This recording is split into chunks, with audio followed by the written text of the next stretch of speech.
وہ کبیرہ گناہ جو آج کل بہت عام ہیں، اور تم زنا کے قریب بھی مت جانا، بے شک یہ بے حیائی کا کام ہے اور بہت ہی برا راستہ ہے۔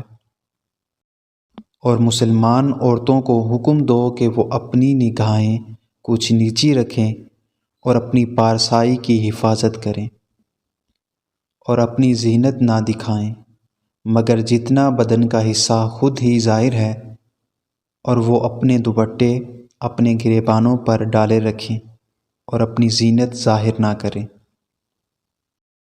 اے ایمان والو، بہت زیادہ گمان کرنے سے بچو، بے شک کوئی گمان گناہ ہو جاتا ہے، اور پوشیدہ باتوں کی جستجو نہ کرو، اور ایک دوسرے کی غیبت نہ کرو۔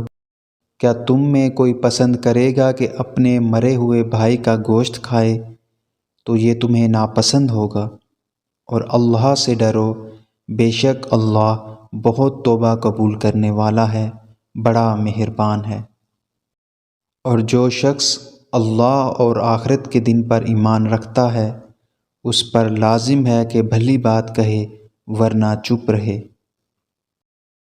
اے ایمان والو، مرد دوسرے مردوں پر نہ ہنسیں، ہو سکتا ہے کہ وہ ان ہنسنے والوں سے بہتر ہوں، اور نہ عورتیں دوسری عورتوں پر ہنسیں، ہو سکتا ہے کہ وہ ان ہنسنے والوں سے بہتر ہوں۔ اور آپس میں کسی کو طعنہ نہ دو، اور ایک دوسرے کے برے نام نہ رکھو۔ مسلمان ہونے کے بعد فاسق کہلانا کیا ہی برا نام ہے، اور جو توبہ نہ کریں تو وہی ظالم ہیں۔